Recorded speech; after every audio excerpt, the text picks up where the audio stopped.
What is up, everybody? In today's training, we're going to be talking about on how to make every single day count. Roman Emperor Julius Caesar wrote, "Experience is the teacher of all things." Is that true? I honestly don't believe so. And after this intro, you'll find out why. Have you ever said to yourself, I know what to do, so why don't I do it? My name is Luke Rangel, and you are not alone. In fact, the gap of knowing and doing is the largest gap the human race faces. So how do we get to the other side? Well, it's not by joining program after program telling us the same things we already know. The way we go from knowing to doing comes from within, and this podcast will show you how to do that. Welcome to Transformation Secrets, and after this episode, don't forget to subscribe and grab some free bonus content over at transformationsecretspodcast.com.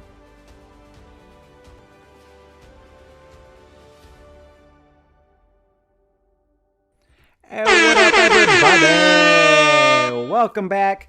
As I mentioned before the break, if you're just jumping on, we're going to talk about how to make every single day count. There's a quote by Julius Caesar, who was a Roman emperor. He said, "Experience is the teacher of all things," and that just simply is not true. And throughout this episode, training, podcast, live video, whatever you want to call it, I'm going to explain exactly how that is. But first, if you are watching live with me, go ahead and comment down below. Tell me where you're from. I always like to say hi to you guys as we go through this. I like more interaction. I just don't want to be talking the whole time, even though I will be anyways. But anyways. All right, guys. So how to make every single day count. It all comes down to pausing. You have to learn how to reflect. Learning to pause allows for growth. There's another quote by Peter F Drucker. He says, "Follow effective action with quiet reflection. From the quiet reflection will come even more effective action." I'll say that one more time. Follow effective action with quiet reflection. From the quiet reflection will come even more effective action. So what does this mean? How do we get to it? So for those of you that heard my story, which is probably most of you, if you're tired of hearing it as much as I don't like saying it, it has a lot of great points to it. So my whole life since, I wouldn't say my whole life, I'd say ever since junior high, I've played sports. I've always wanted to get fit, but it never happened. And then at age 20 is when I said, all right, this is the time. I'm going to get serious. And I did it for 5 years. I worked out every single day. It as healthy as I could. I cut calories. I cut carbs. I ate only when I was hungry. I stopped when I was full. Like, I was doing pretty much what people tell you to do, right? And after 5 years of doing this, I had absolutely no results. And it was frustrating, right? So what I needed to do was I actually needed to stop working so hard, and I needed to pause and reflect. And luckily, I paused after 5 years, and that's when I got my transformation that most of you guys see all the time. But there was a 5 year period where I wasn't getting any results, and it's because I never took time to pause and reflect. And actually, during those 5 years, one excuse I kept telling myself, and comment down below if this might be something that you said as well, is that I always said, hey, it's like, I don't know how, it's not my fault I'm not fit. I didn't have parents to teach me how to get fit, right? My parents aren't healthy. They don't know anything about nutrition. So how am I supposed to know? I don't have any mentors. They don't teach me in the school. So there's no reason for me to know. And that's why I'm not healthy. That's not why I'm in my best shape. And then it just hit me. Like, even if I've never had the parents, or even if I've never had the mentors to teach me about proper nutrition and health, that doesn't mean I can't be the parent for my future kids to be their mentor on how to teach them to be healthy, how to teach them about nutrition, how to teach them about fitness, how to just give them different values that you didn't get as a kid, right? So and the same thing, you could apply this to you. Like, what is the story of your family? So like, if you think about your story, is your story saying, my family, there's diabetes that runs in the family, so of course I'm going to have diabetes, my kids are going to have diabetes, their kids are going to have diabetes, because that is the story of our family, which I hope you know by now. Like, unless it's type 1 diabetes, like it doesn't run in the family. You choose to have it in the family. So you could be this link in the chain that changes everything for your entire family. Your story growing up may be diabetes runs in my family. But guess what? Your great grandchildren, they could be telling a different story because you made the decision to change that story, right? Think about that. Like how powerful just one person in your family could do for generations. And I hear some comments, so I'm gonna go, what up, Layla? Always good hearing from you. Yolanda, Shane in the house, Evelyn, Erica, Albert, Yolanda. I think I already said Yolanda. And Amanda. What's up, guys? Happy Wednesday. I think it's Wednesday.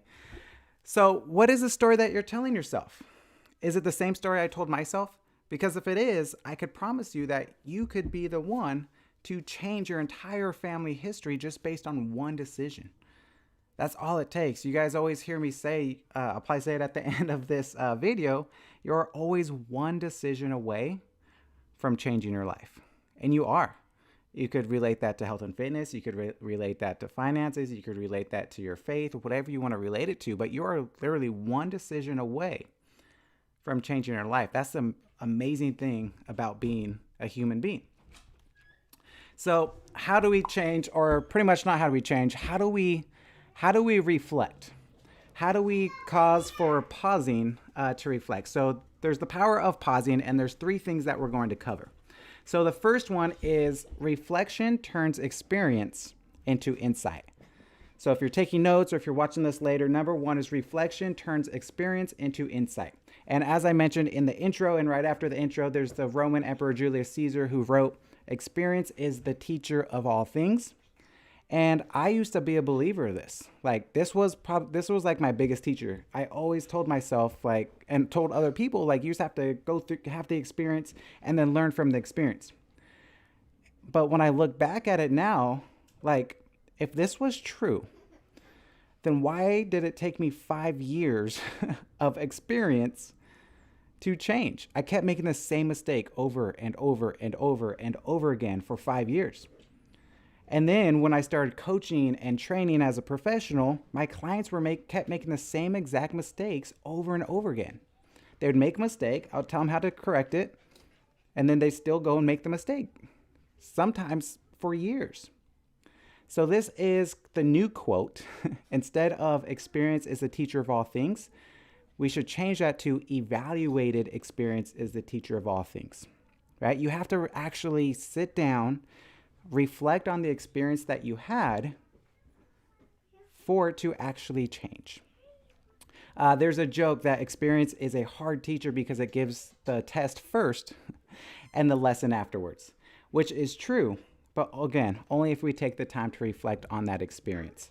So if someone is going to go down the wrong road, he doesn't need motivation to speed up. He needs to stop. And that was a huge thing that I had to learn.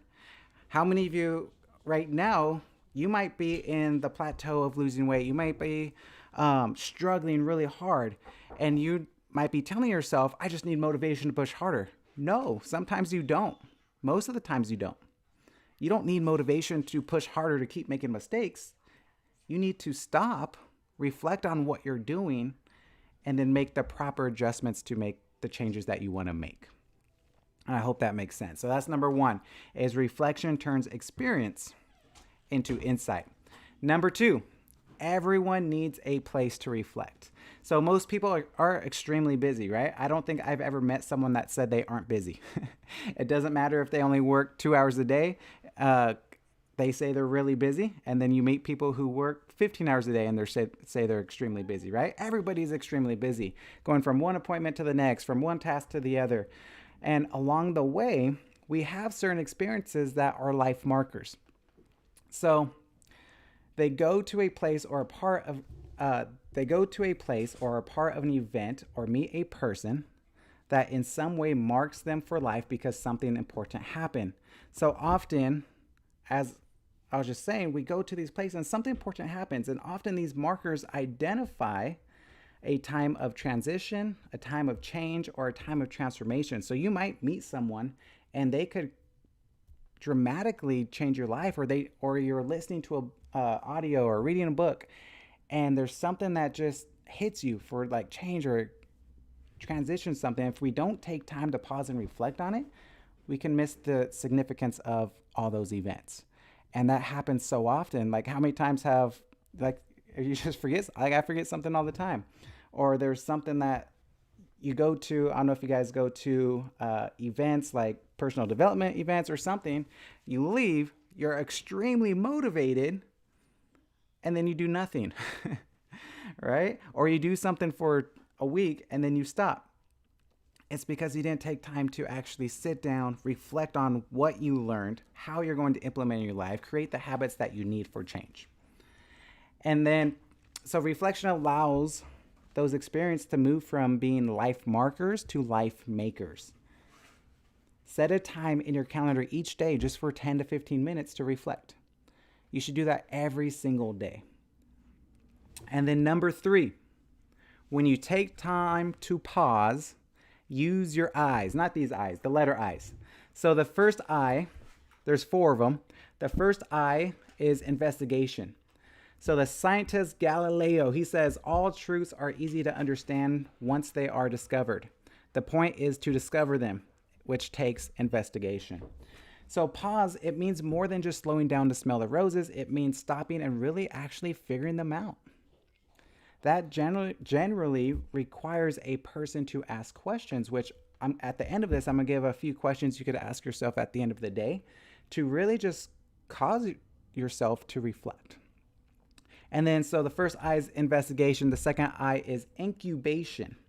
Incubation is taking an experience of life and putting it into kind of like a slow cooker of your mind to simmer for a while. So the way I like to do this is as I like think of anything that just pops into my mind, or if I'm reading a quote and it just like, I feel like there's some kind of significance to that quote, what I do is I always keep my phone next to me and I just write it in my notes. For me personally, it seems like every single time I work out, or not, I want to say every single time, when I work out, that is when I have like my best thoughts or my best ideas. And then by the end of the workout, I forget them. So what I started doing is the moment I get the idea during my workout, I'll go to the notes of my phone, just write it down so I don't forget it, and I come back to it later, which I love and hate because I hate taking the extra breaks in my workout, but I can't forget the ideas. So like that runner's high, it is so true. It opens up your mind. You don't have to be running. Anytime you start exercising really for more than 20, 30 minutes and your heart rate stays at a certain level, like everything just kind of starts to open, your mind starts to wander, and that's where you actually become your most creative. So that's what I do. And then I leave those notes in my phone and I keep looking at them until like it just sparks an idea. And I know how to use that into my life. So first you investigate, and then you have that incubation phase, which brings us to the illumination phase. So Jim Rohn, he said, at the end of each day, you should play back the tapes of your performance. The results should either applaud you or prod you. So another way, in one of my businesses, one thing they kept saying is at the end of the day, if you were to give yourself a grade, what grade would you give you? Or would you, if it was just a pass or fail test, did you pass the day? Like, did you do all the actions you said you were going to do? Or did you fail? And what that is just a way to reflect on your day. And the purpose of that is so you could go into the next day with more intention.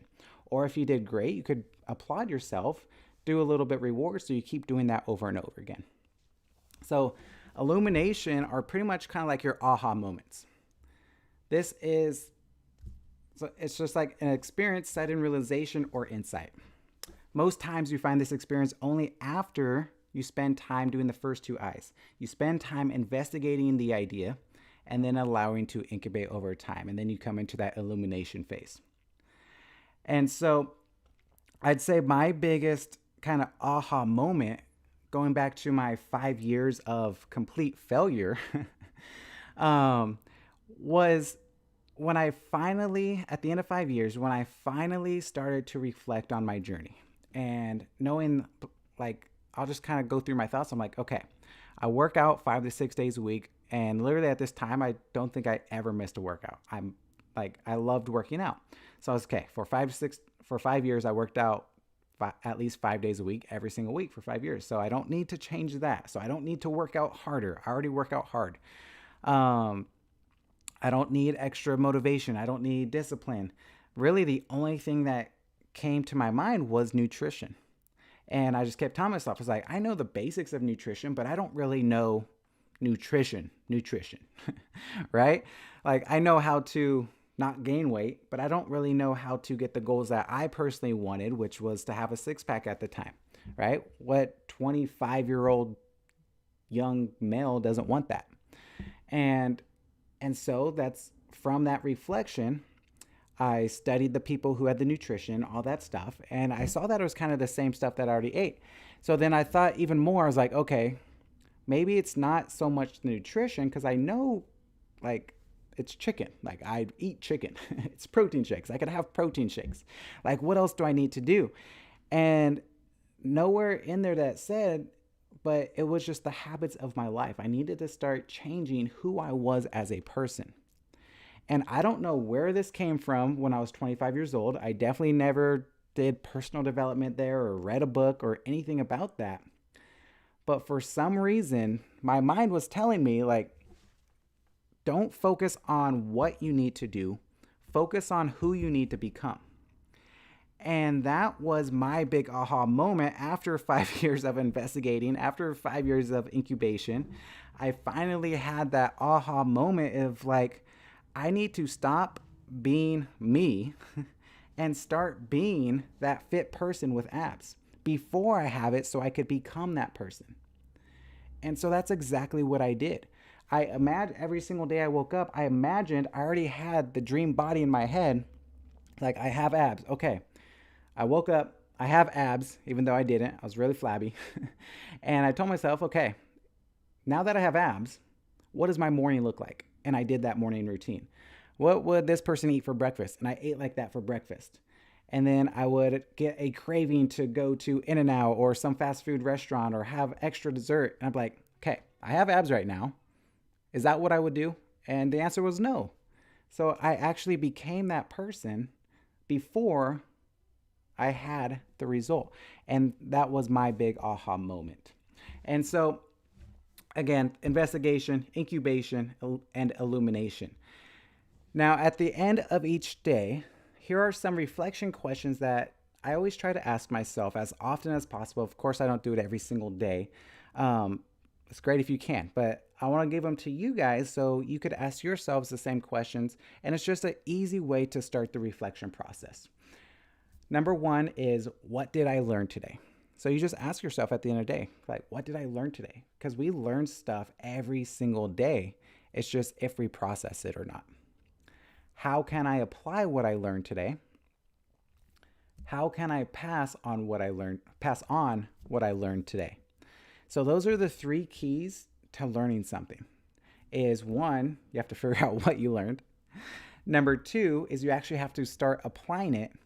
And then number three is you pass it on to someone else or you teach it to somebody else.